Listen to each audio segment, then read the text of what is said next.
I was about 14 at the time of this. I was home with my brother, grandma, and my baby cousin.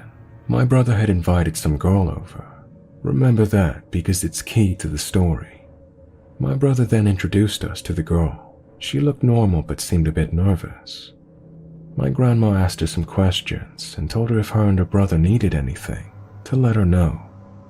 Anyways, my grandma told me to stay upstairs and allow my brother and the girl to get some privacy downstairs. Of course, me being the nosy little sister, I wanted to know everything, especially this new girl my brother brought home. I snuck down the hall quietly and looked over the banister. I saw the girl looking outside the backyard and asking my brother questions like, "Who all lives here? Does this house belong to you guys? It's so nice." Hearing the conversation, I decided to listen to my grandma and go back inside my room. I began to listen to music and felt the urge to look outside my window. I then saw a 2000 Chevrolet Impala parked outside our driveway. The door was wide open, and it appeared to be a man leaving our home with all of our tech items. He was packing it inside their car. The feeling of dread came over me. "Yo, what's going on?" I said. Then the sound of loud talking was heard downstairs, and my brother said, "Please, you don't have to do this.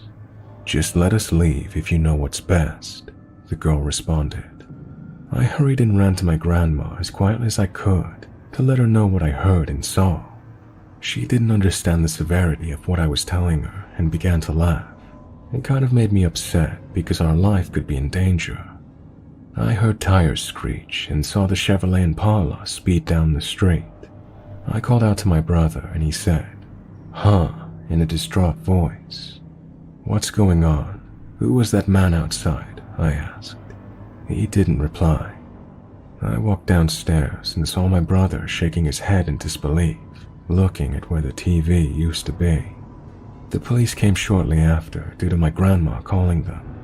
We were later informed that my brother and the girl met for the first time that day off of a dating app, and of course they met at our home. The girl, of course, set up the entire robbery. She was just the decoy until her boyfriend came to rob us. But this part I'm about to say makes my blood run cold. The guy who robbed us held my brother at knife point and said if he didn't comply, he would stab all of us upstairs as punishment for him getting in the way. The cops asked my brother to give them a description, but he didn't. Later on the same day, we then heard a truck park on the side of the house. Whoever was in it yelled and threw a glass bottle and drove off. I'm not sure if it was the same man who robbed us, but it terrified me nevertheless. I'm grateful nothing happened to my brother or my family. It just goes to show you that you can't trust everyone.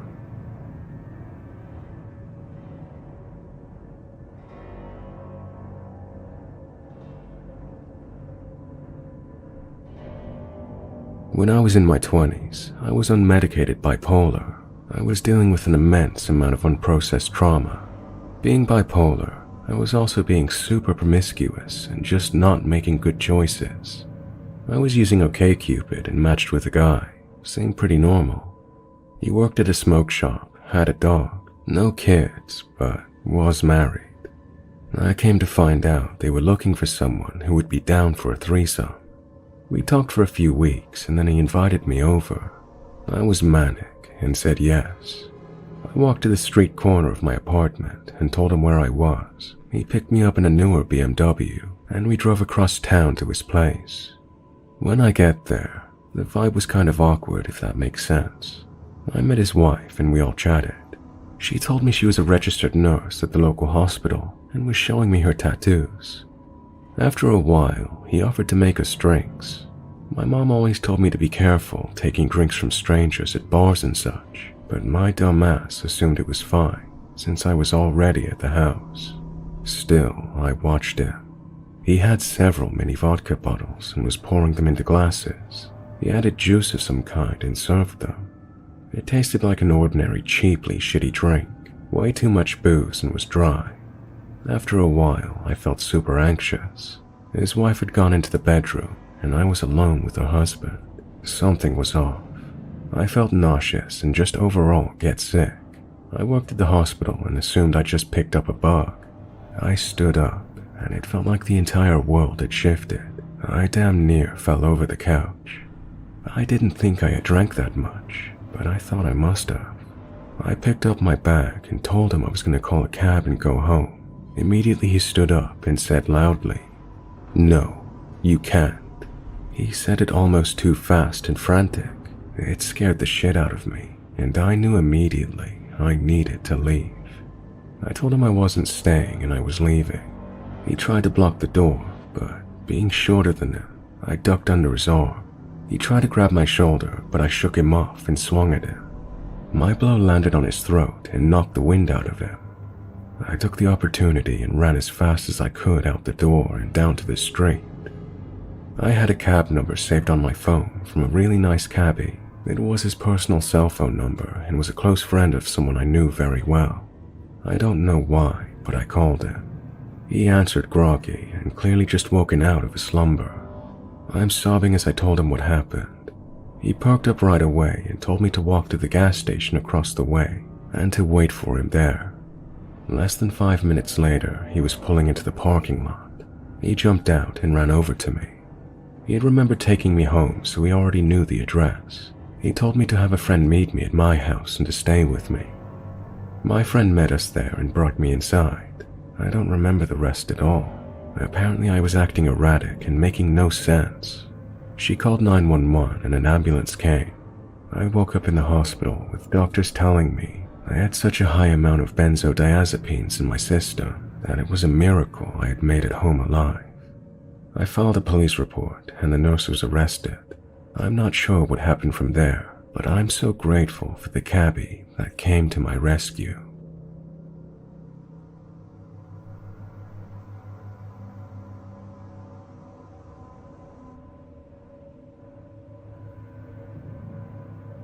About 7 years ago, right before I met my now husband, I joined a few dating apps. A few of my friends had wonderful experiences and met their now spouses, so I figured I'd give it a try. I was around 21 at the time, and had also recently lost quite a bit of weight, and was tiny for the first time in my life, so I was ready to put myself out there. I didn't take it too seriously. I let the men come to me. Eventually there was this one guy who caught my eye. Watson was his name. He was 23 and very handsome in my then opinion. We matched on Bumble and kept talking for quite a while. It turned into texting, then phone calls, and then him asking to meet up. Now, don't get me wrong, I don't think I have any superpowers or can tell the future, but when he asked to start seeing each other in person, I just had an off-gut feeling. I thought maybe it was just anxiety, but later I found out I just knew. After blowing off plans and saying I was busy multiple times, he got mad and blocked me on everything. That was fine. I felt a bit bad, but I was also 21 and he gave me the creeps, so good riddance. Fast forward. 6 months later I had met and started dating my now husband. I got a message from Watson on Facebook and let him know that I had met someone new. I wished him well. He got angry, which was odd to me for someone I'd never met in person. He started calling me names, swearing a lot, so I blocked him. And then came the spam accounts, the new Instagram handles, more name calling, which turned into threats. Thankfully, he did back off and stop eventually. I was so relieved. I hadn't dealt with someone like this before or after, so I was genuinely scared. A year later, I was at Target shopping for some new shoes and makeup. I checked out, headed to my car, keys in hand. I had just opened my door after loading my truck when I heard someone yelling my name. I turned around, thinking it was a friend or coworker, but alas, it was Watson. I got into my car without a word.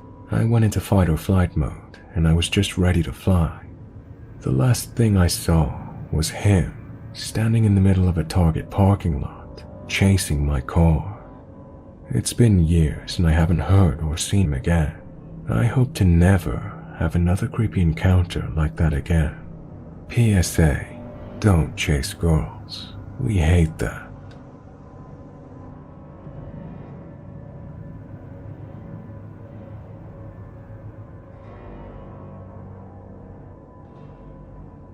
So back in 2014, when I was 21, I was in an on-again, off-again toxic relationship and was trying to get over him and move on. So I thought I'd give dating sites a crack. I tried a few, met a few guys, some decent that never went anywhere, and some that were just plain looking for sex or had serious issues. I hadn't dated since high school, as I'd been in 2 long-term relationships fairly close together, with people that I'd known for a while. As I'm sure you can imagine, I was clueless. I wasn't used to guys trying to trick me into sex, or leading me on, or even how dating really worked. After a few failed attempts to find someone, I thought I'd broaden my horizons and really try to find someone serious. At the time I was talking to a couple of guys. The one that stood out was a really nice, slightly simple guy who I had a lot in common with, Liam.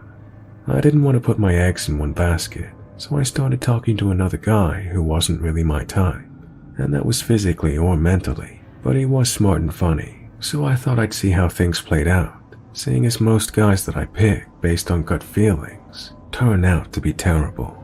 This man who I nicknamed Guy was very, very persistent and very cocky, which I wasn't really into. But he seemed like a cool guy on the other hand, and was very knowledgeable, quick-witted, and easy to talk to. We spoke on the phone a few times, and it was a reasonably good experience, but there was something about him I just didn't really like. As I mentioned previously, he was quite cocky and used to do little annoying things like hang up without saying goodbye, and had an arrogant, pushy demeanor. One day on the phone, I pulled him up on it. I told him that I believed it was all a front, and that he wasn't that arrogant, that he was a lot nicer than he let on. He told me that he had an ex-girlfriend who broke up with him because he was too much of a pushover, so he decided that women like guys that were on the arrogant side. I told him I didn't at all. I spoke to him because I felt there was something more than that to his personality. I also picked him up on the little things in his profile, such as not liking fat chicks and other things. I am a bigger girl, so I asked him if that was going to be a problem, to which he responded that it wasn't. He had just written that to make himself look better. I accepted his excuse and hoped for the best. I decided I needed to try different kinds of men if I wanted to find someone, so I gave the guy a chance. He often suggested meeting at his place over pizza and movies, which I wasn't comfortable with, so I suggested he come out to a club with a few friends, which he declined and tried to convince me to come back to his place, and I really wasn't keen on that. After he clicked on that I wasn't coming over to his house in the middle of the night, he suggested we go out for coffee. As I didn't drive, he suggested that he'd pick me up, and I really didn't think that was a good idea, but I agreed on it in the end. We decided to go to a local coffee shop that I was quite fond of, and it was open throughout the night. At around 8, he picked me up and we exchanged pleasantries, and once we were seated, I was genuinely surprised by his attentiveness and how much interest he displayed, asking me many questions about myself. Still, something didn't sit right. It wasn't that I didn't like him, it was just something that made me feel uncomfortable. All went well. We chatted about this and that, until the question took a strange turn. Have you ever just kissed anyone just simply because you were aroused? He asked rather loudly, considering we were in a crowded cafe. I was taken aback and embarrassed. I hesitated before stuttering. No, not really. I think that's more of a man thing. I can't say I've done that, no. He then asked me a few more innocent questions before switching the topic back, asking if I liked any other sexual stuff and other oddly worded questions that I can't remember. They were sexual questions that were unusual. I lightly told him that it was rude to ask me that, but I was still tolerant of him. Not long after this, he suggested we leave. By this, I thought he meant part ways, as I knew I had to meet up with a friend not long after coffee. I was wrong. We went to the counter and he offered to pay, to which I declined. Luckily he did, because ironically, I'd actually left my wallet at home. I felt like it was such a cliche, but really guilty as it makes me feel bad when anyone pays for me. When we got into the car, he started to drive a different direction to where I lived. I asked where we were going, and he pulled up into a nearby street with little to no street lights. It was extremely dim, and we parked outside of a random house. I asked him what we were doing there, and he told me he wanted to talk in private, to which I responded we could talk in private outside of my house. He argued that it wouldn't be private and that people would look out of windows. I stupidly told him that no one would because only my sister was home, and I would text her not to. He kicked up a bit and got slightly angry before agreeing to take me home. This should have been enough for me, but no. I was naive and lonely. When we parked out the front of my house, we started talking and he tried to lean in to kiss me, to which I kept pulling away and giving off negative body language, but still was friendly. After a little bit, he started asking me to look at him, to which I made jokes and kept my distance, until he basically turned my head and kissed me. I just went with it as I was lonely, and I thought he wasn't bad looking, and I reasoned that the kiss was just a kiss. After a few seconds, I tried to pull away, and he pulled me into a bear hug, which I half-heartedly tried to get out of, but gave up and continued kissing him. A little while later, I pulled away, and he put me in almost a headlock-type hold. Still, somehow, I wasn't concerned enough to get the fuck out of there. We stopped kissing after a bit and continued talking. He asked if I'd sit in the back seat with him to cuddle, to which I hesitantly said yes. Once we got in the back, we cuddled and talked, but then he started grabbing at me inappropriately. I just kept telling him to stop because it was pissing me off. He was doing it in a jokey way, like, "Whoops, I accidentally brushed over you." I didn't take it too seriously until it happened a few times, and I told him that he had his feel, that enough was enough. I wasn't good at saying no to men back then, not that it's any excuse. After a couple of times, I said I was moving to the other side of the car so he couldn't touch me. I sat there and we continued talking when all of a sudden he reached out and pulled me in for a cuddle. He was playing with my hair when all of a sudden he pushed my head down, hair wrapped in his hands. I was confused and tried to push my head back up, but when he roughly pushed it down again, I realized what he was doing. I didn't know how I did it. He was around 6'2" and 120 kilograms, but I managed to get out of his grip and get out of the car. As I was getting out, he yelled out to come back, that he didn't do anything. "You know what you fucking did. Thanks for the fucking coffee," I said as I slammed the door in his face. I walked quickly but steadily to my front door, even though I was petrified as I didn't want to give him the satisfaction of seeing me running. He continued yelling out that he'd done nothing wrong the whole time I was walking. I banged down my front door and my younger sister opened it to see me in tears. I told her what happened and eventually settled down. I swiftly blocked him on Facebook and vowed to never talk to him again. I kid you not, 3 days later while at work, I received a text message from him. "Hey, you want to get coffee tonight?" "No," I replied. "Why reply then?" he said. After an hour of no response, he had messaged, "I see what you did there. I'm just curious why you'd even bother asking," I said to him. "Because I think you're cute. I'm curious why you're answering," he messaged me. I sent him a picture that read, "You smell like hidden motives. Get away from me." "I'm pretty sure my motives tasted fine when my tongue was down your throat the other night," he messaged back. I never made contact again after that, and I blocked his number. A few years on, I was telling someone about him and decided to unblock him on Facebook to show her when I noticed that I now had a mutual friend. The mutual friend was a girl I'd been extremely close with in high school who confessed to me that she'd been assaulted from a child onwards. I was the only one she'd ever told, and I helped her find the courage to put the piece of shit away. So naturally, I freaked and messaged her. I told her the whole story and she was stunned. She told me that he worked with her and now lectured something to do with justice at our local university, which was laughable. She told me that he harassed her for months about going on a date with him and would occasionally get quite nasty. In all the time she knew him, she felt uncomfortable around him even when he was nice. she felt kind of intimidated most times. He would guilt, pressure, and have a go at her about this date or not messaging him back. Very full on, almost stalkerish. She ended up getting a boyfriend and he was furious. She didn't hear from him after that. Judging by our time frames, she met him around 3 to 6 months after I did. I'm sure I've left some minor details out as it's a bit blurry, and sadly my dad died after the incident. So thank you for listening.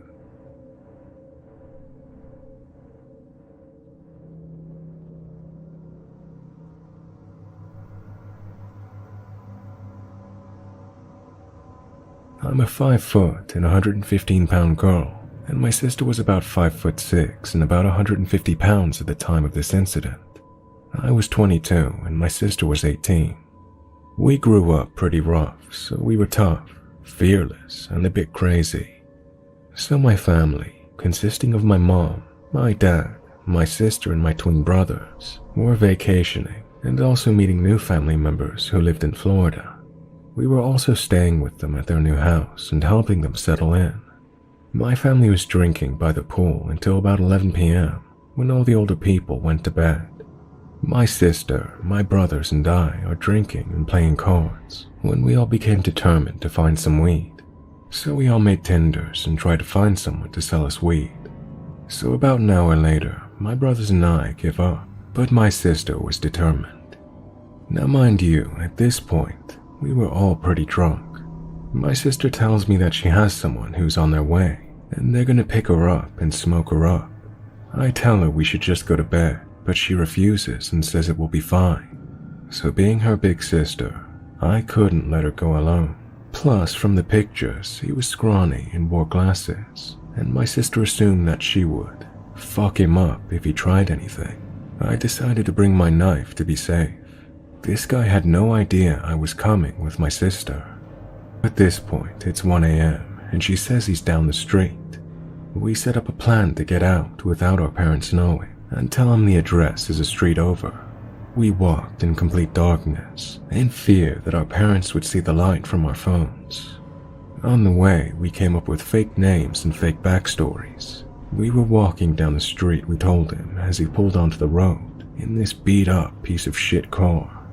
He was hesitant about me, but he ended up letting me come along. My sister asks him if he had a Dutch, and he says he doesn't, so we go to find a gas station to get one. On the way to the gas station, my sister chats with him about where they're going to smoke, and he says he knows a safe spot, and that it was a little far, like half an hour away. My sister and I were worried about getting caught up, so we agreed.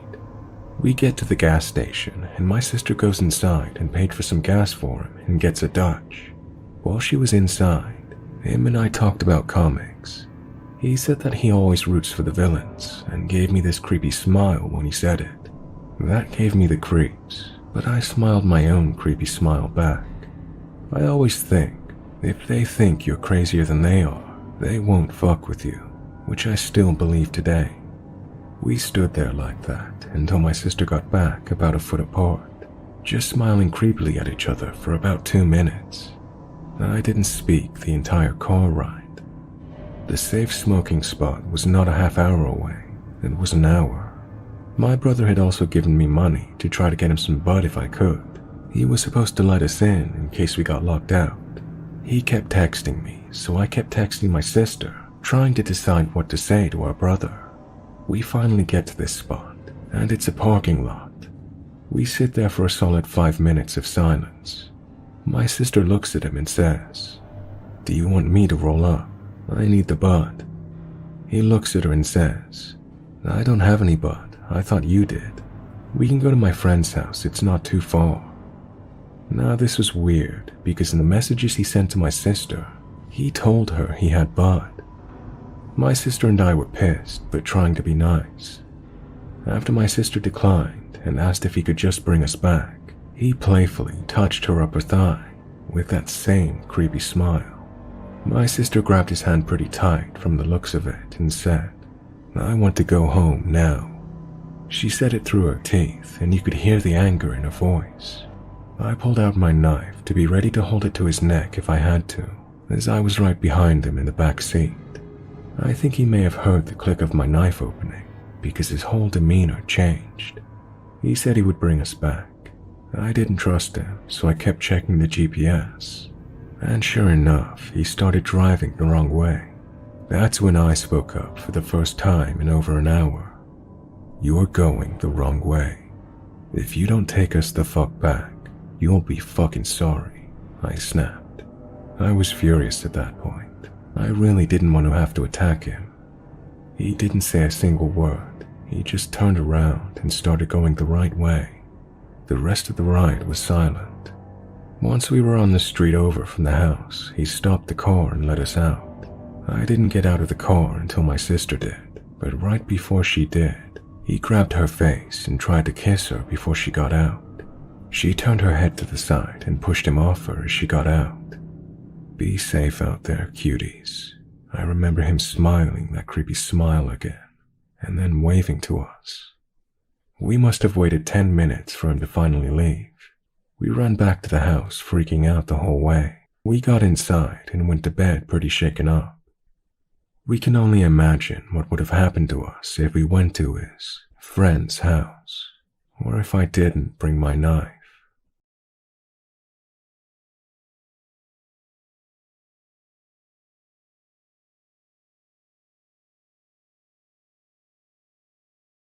Hey guys, I hope you enjoyed that one.